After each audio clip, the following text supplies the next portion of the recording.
Water everywhere, or so it often seems when we look around at our Wyoming landscape. But water cannot be everywhere. It cannot be used for every purpose that everyone wants. It carves our landscape, supports our wildlife, provides recreation, irrigates our farming, to say nothing of providing the fluid that lubricates human life, settlement, and development. But as the human population of the West increases and more natural resource development takes place, demands for water rise. How do we manage the trade-offs and choices in a way that ensures water will be available to us and to our children in the future? Our first speaker, Professor Kristi Hansen, is a water resource economist at the University of Wyoming's Department of Agricultural and Applied Economics. She studies strategies for water management, including market-based approaches, and measures the impact and effectiveness of those strategies. In the past, her primary area of location of research has been the Upper Green River Basin here, but she's also done work on the impact of different land reclamation approaches in the Powder River Basin, and recently began a project on the management of the Ogallala Aquifer in Wyoming's southeast corner. Hansen's research has a direct impact on Wyoming, its use of water, and the land that depends on it. Not only does she teach the students who are going to be users and managers of Wyoming's environment and natural resources, but she does wide-ranging work for Wyoming's extension program, working with farmers, ranchers, wildlife managers, and other boots-on-the-ground types. She provides direct advice and writes extension publications on everything from ways to support wildlife habitat, to ecosystem services and conservation exchanges, to alfalfa production. So tonight, Professor Hansen is going to speak to us on who gets to drink. Dr. Hansen.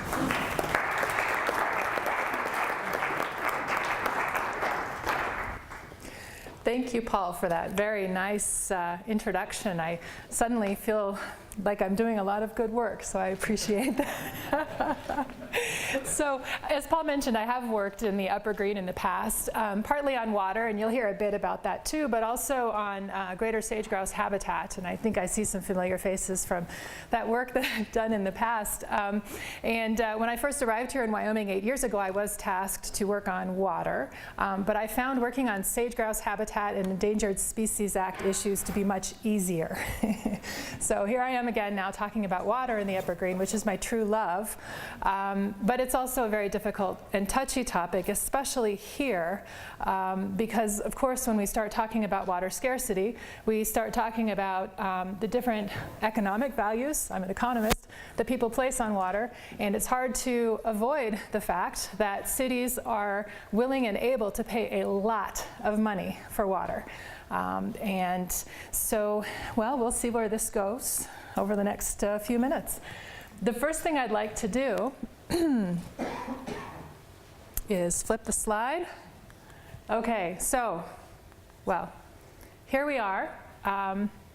This is the US Drought Monitor that's put together by a number of federal agencies at the University of Nebraska-Lincoln. And as you can see, so this is a snapshot summary of where we have drought in the United States right now. This is something that is published every week, and you can see that most of the west and southwest of the United States is currently experiencing moderate, severe, sometimes extreme drought. So there we are, of course, in Wyoming, and things look pretty good right now. And there's not a whole lot of orange or red or yellow there. But of course, Wyoming is a headwaters state, and a lot of the water, most of the water, leaves our state and drains into the surrounding states, and we have agreements with all of those states that govern how much of that water we can use and how much we must send downstream. So when we see red, orange, and yellow downstream from Wyoming, it also affects us, right?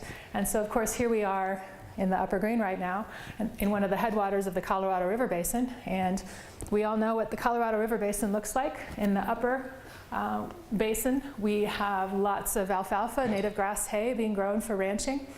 And in the lower basin, we also have a lot of agriculture, but we also have cities that are growing very fast. People like to live where it's warm. And so there are some tensions there about how water is used in the Colorado River Basin. So here's another snapshot of our current situation, right? So this is a map of all the watersheds in the western US and how much snowpack we have right now at this moment, or at least on February 24th, so last week. So the watersheds that are white have about 100% of normal water conditions based on how much snowpack we've had in the last 30 years.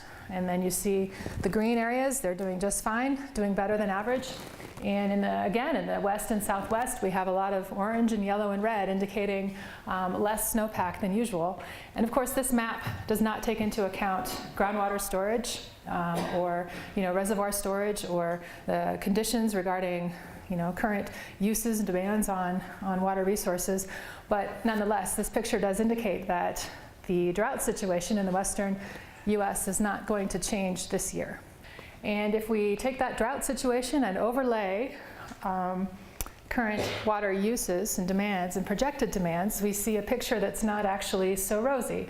So this is a figure from a US Bureau of Reclamation study on supply and demand that came out in 2012, but it's still very relevant.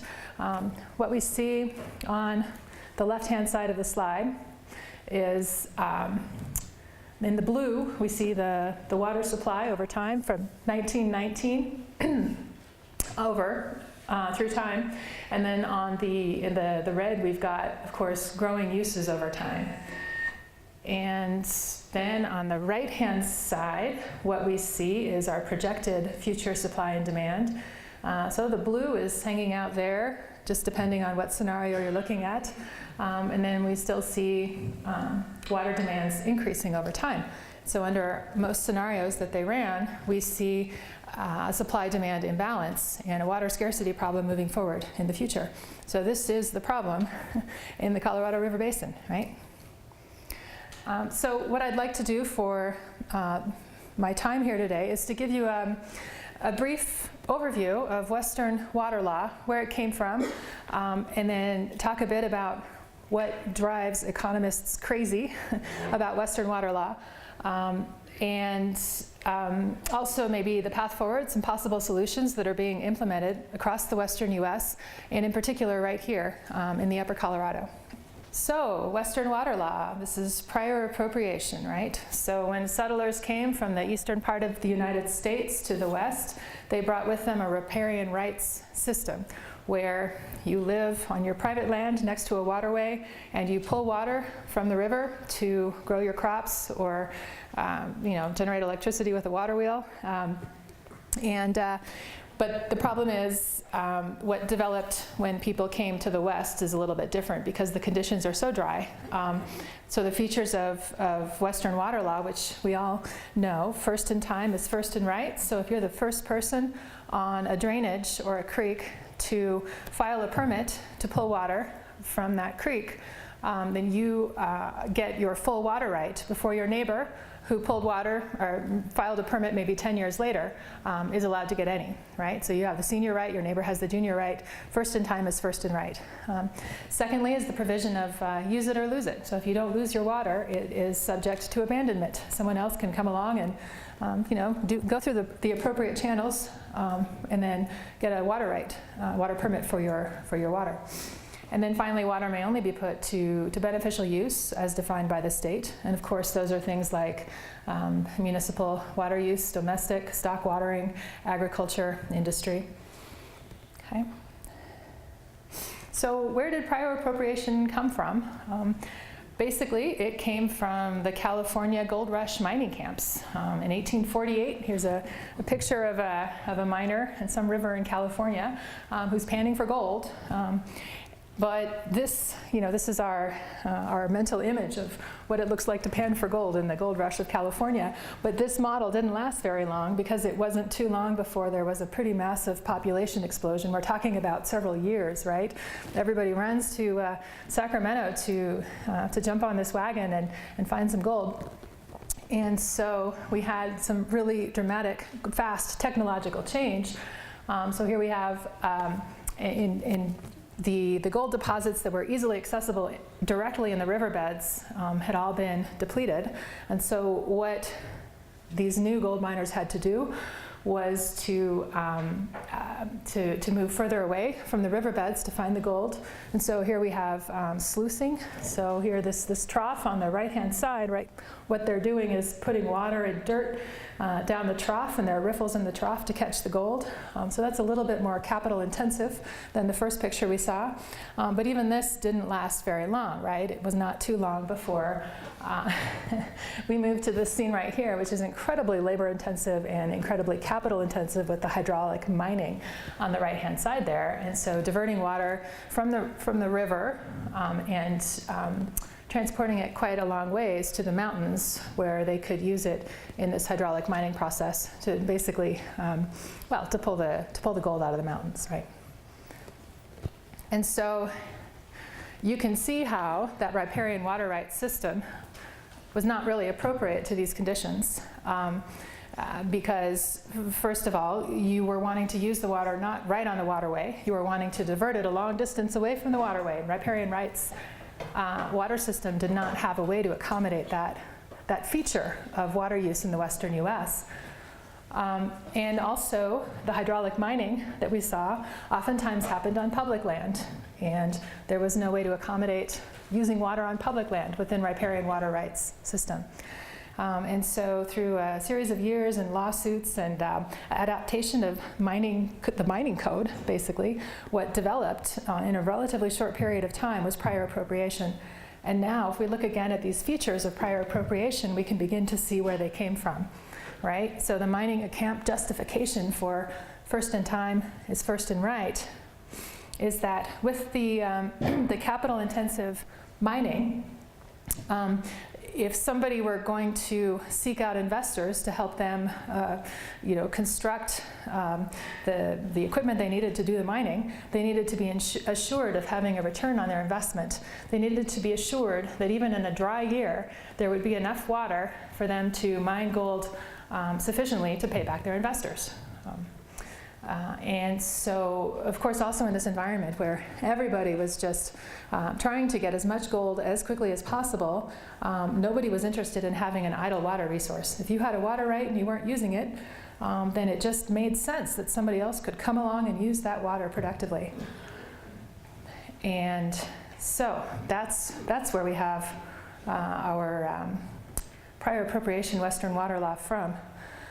And it worked pretty well at first as we were building out the western United States, creating the infrastructure that allowed us to be able to irrigate in places that simply would not be irrigable without significant investment in storage and conveyance facilities like the ones that we see here in these pictures. So it did work pretty well at first, but it doesn't quite work as well now.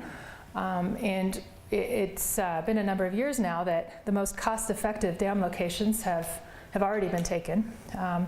So on the left-hand side here is an example from California. This is hot off the press, right? So about 3 years ago, in California, voters approved a $7.5 billion bond measure to pay for new water projects to help the state prepare for the next drought, or the one that's still going on, depending on your perspective.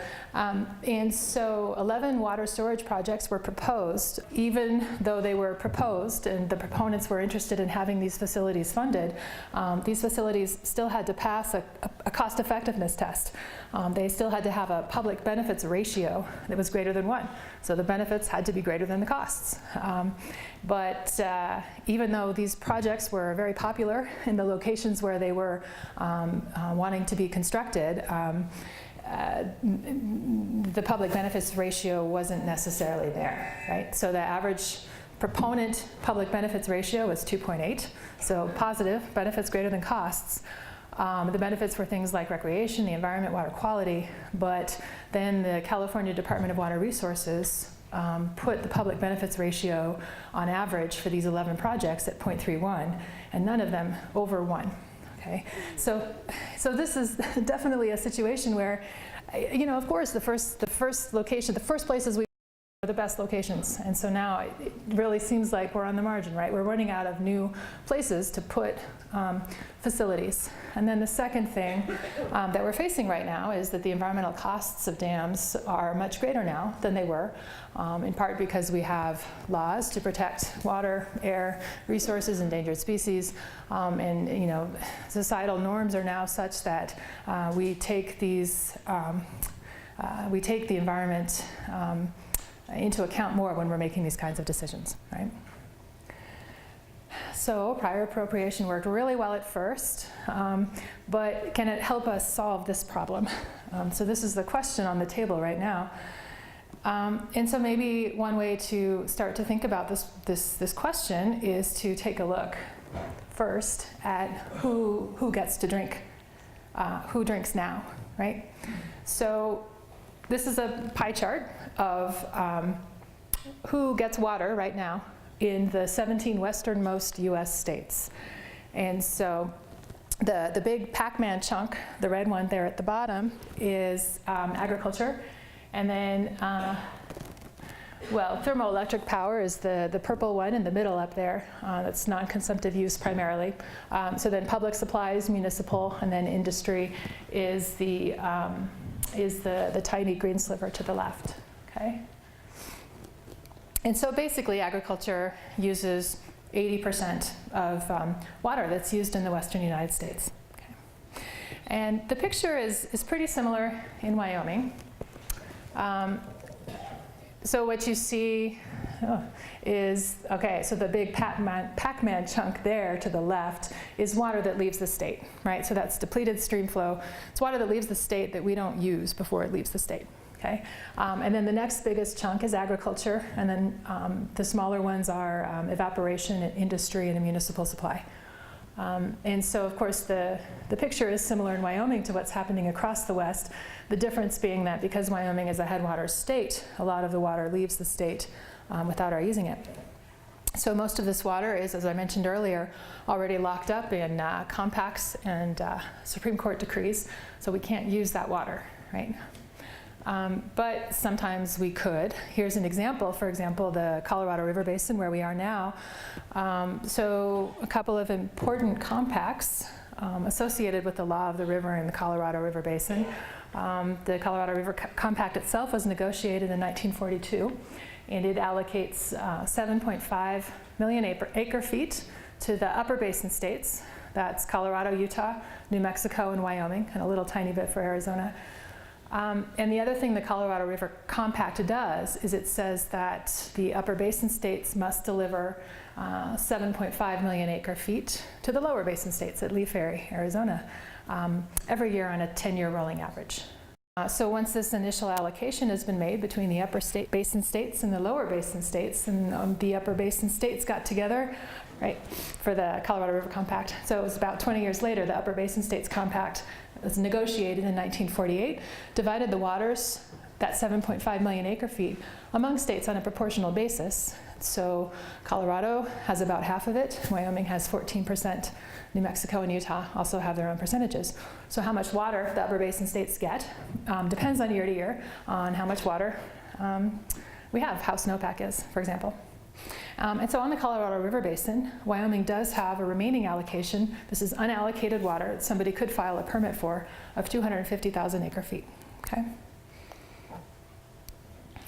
So the supply-demand imbalance that I mentioned a couple of minutes ago, right, on the Colorado River Basin, now we see the institutional picture with the previous slide. What we also see is that we have some water markets across the western United States, not really in Wyoming, but elsewhere in the western United States. And so what I've got here is some average water market prices so that we can begin to think about what the value, the economic value of a water right is on the market, okay? So the highest prices up here are California, Nevada, and Colorado. California is $5,800 per acre foot, and this is for a water right. So if you buy a water right, then what you're buying is the right to use a certain amount of water every year in perpetuity. So $5,800 for 1 acre foot in California, comparable price in Colorado of $5,500 per acre foot, and then in Nevada, $13,000 per acre foot. So, and that's basically driven by growing cities, right? And then up in the Pacific Northwest, we have significantly lower prices. Washington, $1,000 per acre foot. Idaho at $2,000 per acre foot. Oregon, $151 per acre foot. That's not a typo. In Oregon state law, they have a provision that you can get significant tax benefits from donating water rights to in-stream flows. So lots of water up there, and we see lower prices, right? So I didn't include average prices for Arizona, New Mexico, and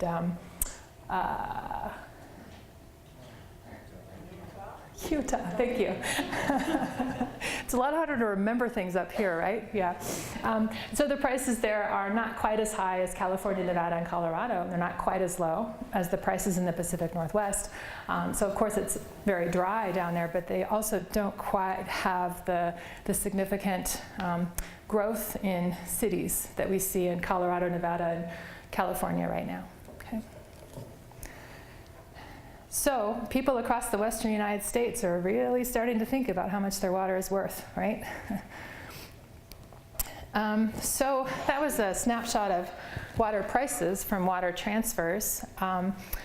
We don't actually see that many water transfers, right? It's less than 2% of water is actually transferred every year. People who have water rights tend to use the water themselves. So why don't we see more transfers? First of all, water is difficult to move. It's very heavy, right? So we have high transportation costs. So here's an example of, well, you cannot read what's written here on this picture, but you can tell it's California. And all of those words are describing facilities, storage, conveyance facilities that have been constructed largely at public expense to transport water from the northern part of the state where it falls to the southern part of the state where people want to live, okay? So massive, massive public investment in water infrastructure. And so the delivered cost for water in Los Angeles, half of that is the cost of electricity, of pumping the water over a mountain range on its way down to Los Angeles. So yeah, water is heavy. And the second thing, water is difficult to move because there's a tremendous amount of hydrologic interconnectivity among users.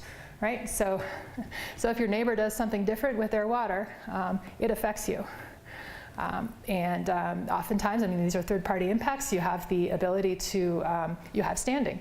You can object to what they're doing with their water if it affects you, right? And then the third thing that makes water difficult to move is that there are community impacts. This is, the economic harm to the exporting community resulting from a water transfer. So I have some pictures, and I went to graduate school in California, so a lot of my water pictures are from California. So no new Oakdale Irrigation District water sales. Grow our local economy, not someone else's, is what that sign up there says. So that's in Northern California, rice farmers mostly. And then down here in the bottom, we have some pictures from the Central Valley of California that were taken a few years ago, shortly after a judge decided to limit the amount of water that farmers in the Central Valley could take to protect the delta smelt. Little, not too necessarily attractive fish. I'm going to get in trouble because now that's on video. So you can clip that out, right? Okay. Anyway, so here we have on the right-hand side, Congress-created Dust Bowl, okay?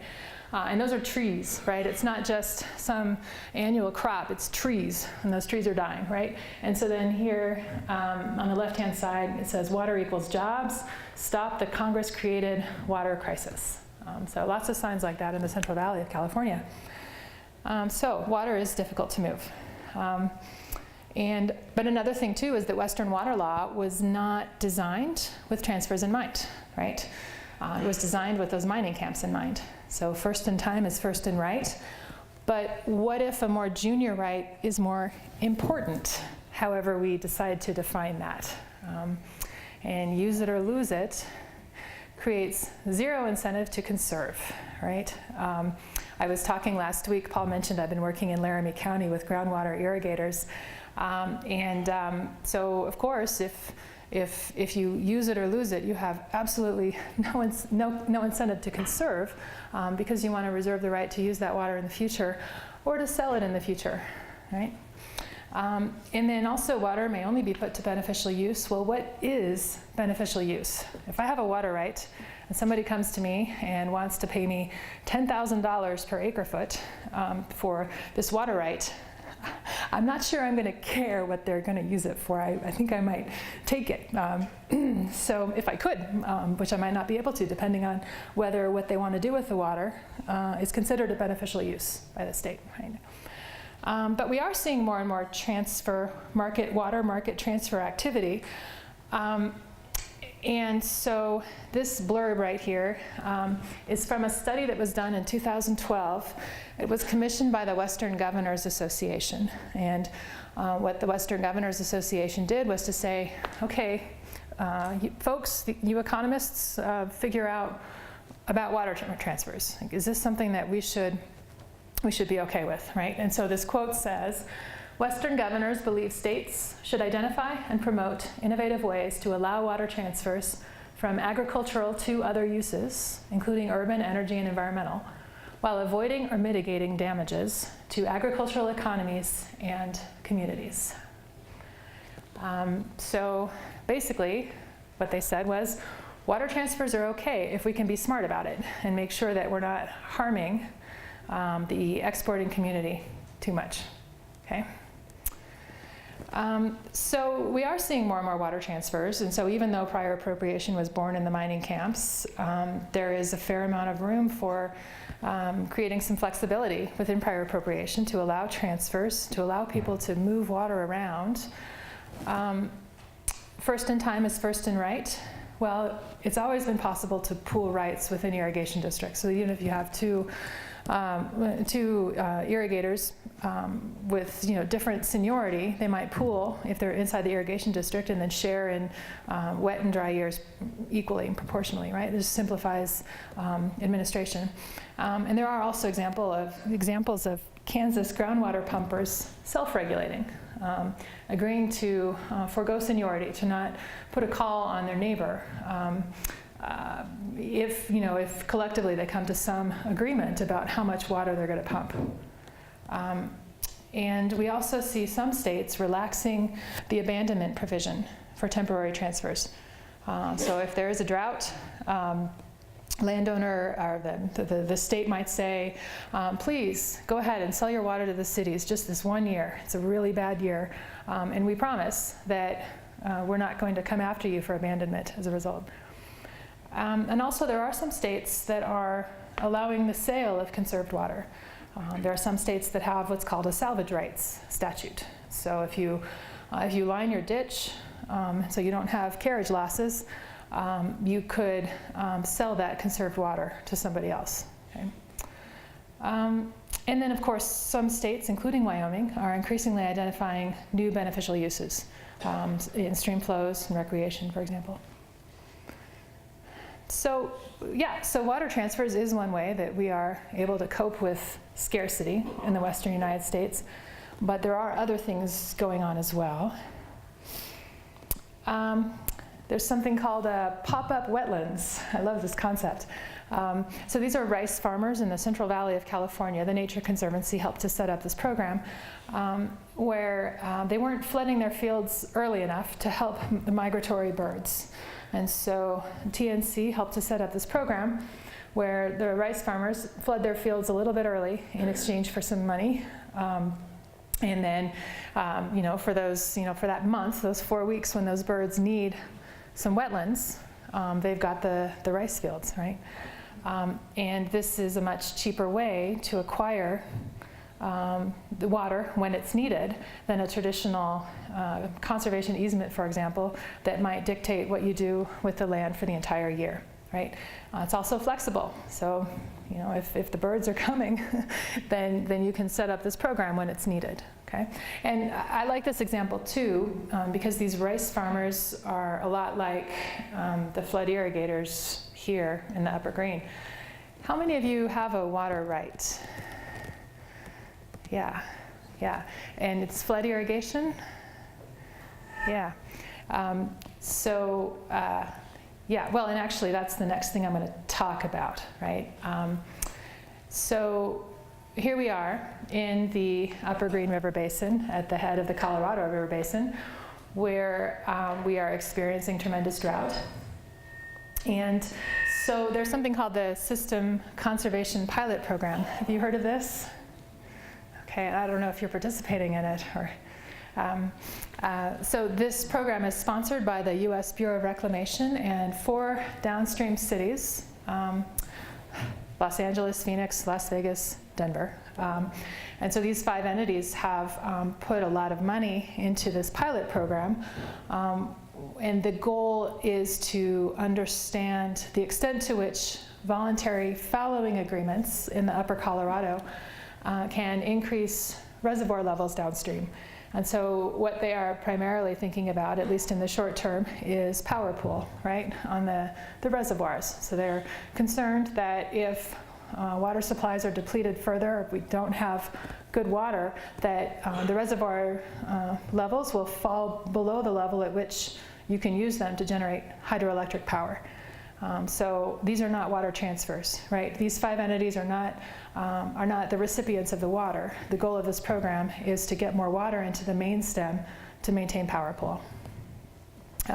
So this program has been going on for about 3 years now, and ranchers in this community have participated. The average price paid to ranchers is $200 per acre foot, and that is in comparison to what economists say is the approximate value of using that water to grow alfalfa hay or native grass hay to feed livestock, $20 to $25 per acre foot. So this program, as I understand it, has been fairly popular. There are certainly a lot of ranchers who are interested in participating, and certainly when you look at this price differential, you can begin to understand why that might be. But of course, there are a lot of issues that are raised by this kind of a program. And one of the things that a grad student and I are looking at is the ecological and economic trade-offs associated with changing return flow patterns. And so the pilot program is, there aren't that many acres involved at the moment, but you start to think about, okay, what happens if a lot more people are involved in this program, if the state of Wyoming decides that it needs a lot more, would like to have a lot more producers fallow acres. What does that do to the landscape in the Upper Green? So of course with the flood irrigation, it's inefficient use of water, right? Center pivot would be much more efficient. But what we get with flood irrigation is artificial wetlands, kind of like the pop-up conservation program that I talked about a minute ago in California. And we also get late season return flows, right? So you divert the water, it hangs out in the fields, the soil acts as a sponge and then returns the water to the river later in the season when fish and wildlife might otherwise not have that much water, right? So there are some definite environmental benefits to flood irrigation. And so how do we include that in the picture? How do we think about that when we're looking at this private trade-off of whether a rancher should be, growing hay or fallowing land and receiving money for that? So I'm almost done. I think this is my last slide. So I have just 2 questions for you. And these are the things that I'm thinking about as I was writing this presentation, right? And the first is, do we need new water law for a new era of water scarcity? So I gave you 3 examples of ways that people are being creative about interpreting prior appropriation to move water around, either dramatically or just a little bit when it's needed. And so it seems that prior appropriation has been somewhat flexible. And of course, all of you with water rights know that, that thumbnail sketch description of prior appropriation is just that. It's a thumbnail sketch, that things are different. On the ground, there's lots of flexibility and ways to work with your neighbors to make things work. Is prior appropriation flexible enough moving forward? And then the last question is, who should get to drink? So as cities grow thirstier, should they buy water from agriculture? Or should they fix that problem on their own? Should they find ways to meet growing demands for water by conserving and by developing new supplies? So that's the question, and I don't know. You're walking towards me, Paul. I may have used up all my time. We do have time for questions, so. I don't know what pump water, is that rated or? Oh, do you mean, so you're asking about, I think about the map I had with the prices, or? Service water from Green River, and I didn't, we didn't pump water. I don't know, do they keep track of that now when you pump it, or? Ground? So with the pilot program, so does the pilot program, is it just about surface water, or do they keep track of groundwater? Yes. It's just surface water. That's what I thought. Okay. Yeah. So, and my understanding is that groundwater, there's not, mostly we're talking about surface water in this area, but I could be wrong. I'm ready to be corrected on that. Okay. Yeah. Yes. I understand some of the water in the Green River Basin has been sold to downstream users. Could you acknowledge that that has taken place? Because you mentioned 250,000 acre feet of water. I think it's a heck of a lot more than that. So according to the Wyoming Water Development Commission, so it's 250. Could you repeat the question? Oh, I'm sorry. Yes. So the question was, has has water been sold downstream? And by downstream, do you mean south of the Wyoming border? And the answer to that, I think, is a resounding no, because it's illegal to sell water out of state. Okay, yeah. So there is, I think you were also asking about how much water was unallocated, how much of Wyoming's share of the Colorado River Basin water remains that could be used in Wyoming. That is 250,000 acre feet. And there may be some variability, certainly from between wet and dry years about how much is available. Okay. But 14% of 7.5 million acres is 1,125,000 acre feet of water. Okay. But you show that's 250,000 of dedicated water, flood irrigation water. 250,000 acre feet is non-use water, and we're not seeing that 85% of that is return flow after irrigation or in the subsurface. Okay. And now, 350,000 acre feet is we're talking about, because consumptive use is maybe another 10,000 acre feet of water. So it's more than 250,000 acre feet of water that we're talking about. And when you start saying $200 an acre, that's a ton of money. Yes, and so for those of you who can't hear, I'm getting schooled on some math and some numbers here.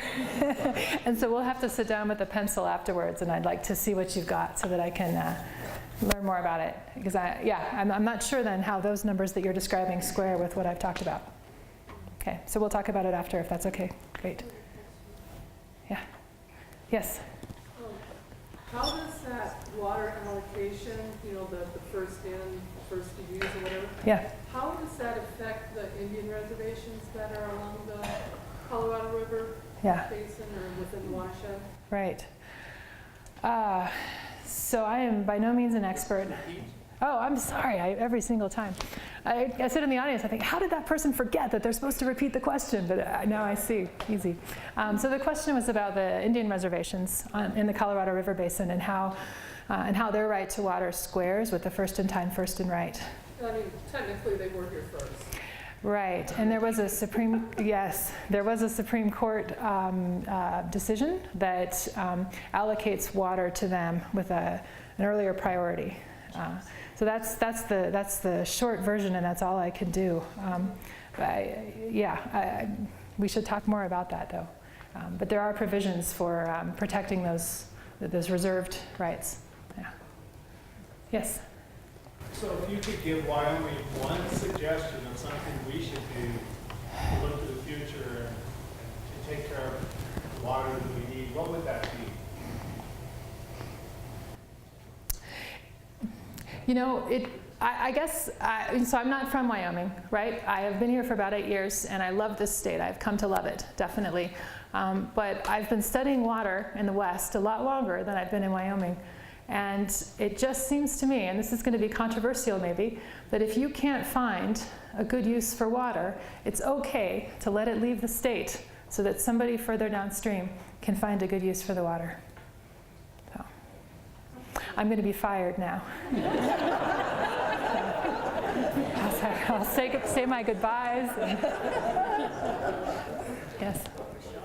So people in Utah and downstream, Yes. if we don't use our allocations here, can they take them rights from us and force like the reservoirs to release more water?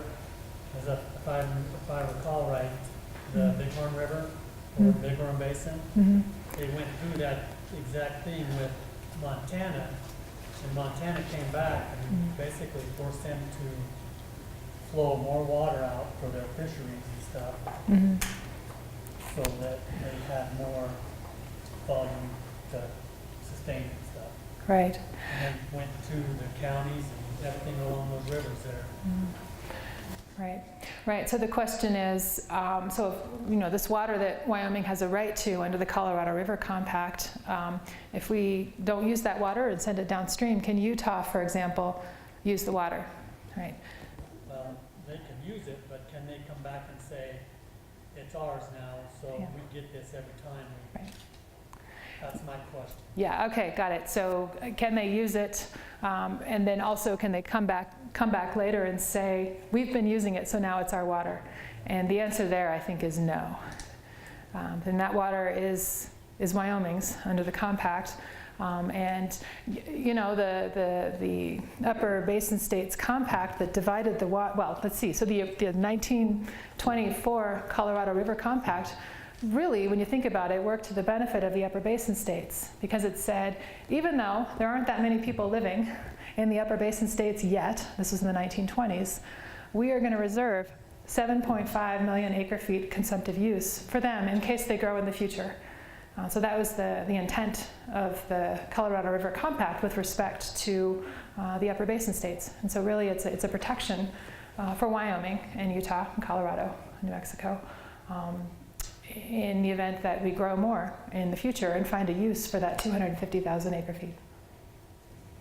Does that answer your question? Thank you. Yes? This would pertain to your first question up there, going back to the Compact 24. My understanding is at that time when they created how many acre feet could it be upper basin or lower, it was an outstanding few years in terms of the amount of water. And that as you've looked at the average since then, we are so much lower. Right. So is there a conversation about rethinking of how much should be for the upper, and why not play percentages instead of specific amounts of water? You're right. So the question is, okay, 7.5 million acre-feet for the upper basin, 7.5 million acre-feet for the lower basin, but actually we don't have that much water in the Colorado River Basin. And so should we be rethinking how we allocate water between the upper and lower basin states? Instead of requiring upper basin states to deliver an absolute level of 7.5 million acre-feet, maybe we should be looking at percentages as well. And so certainly the state water agencies in all the states in the Colorado River Basin have been thinking a lot, really hard about these kinds of issues for the past 10 years especially, and they are absolutely the right person to be answering that question. My understanding is that the lower basin states are also thinking really hard about how they're using water in recognition of the fact that there's not as much water as we thought. And that's really all I can say about it at this point. I think it's a good question. It's a good question. Why are we still required to deliver? Why are the Upper Basin states still required to deliver 7.5 million acre feet, given our new understanding of the supply availability? Yeah. Yes? Your last sentence up there about conservation. Yeah. I'll give you two cities. Something started in Denver about 4 years ago.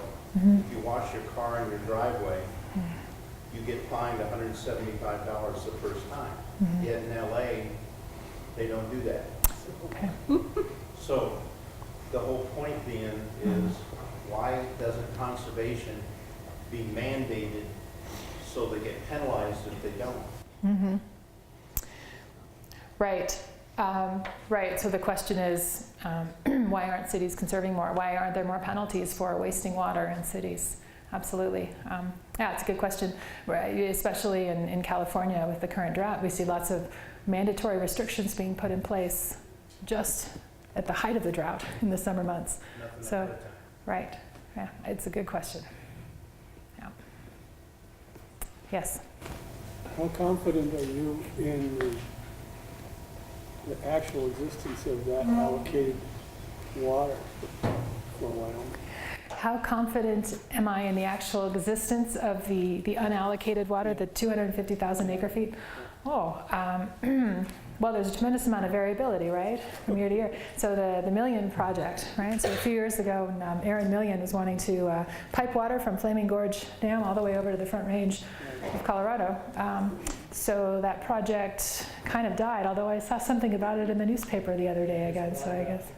That's right, smaller project, but it's still there, huh? So the first time around, one of the issues was, well, we don't actually always have 250,000 acre feet. It depends a lot on what kind of year it is, and also there are lots of environmental concerns as well, right?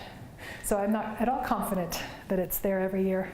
Well, one of the concerns is that historically this has been going this way, not this way, in terms of the total volume, available volume in both upper and lower basin states. Right, your concern is that water supplies are decreasing, right.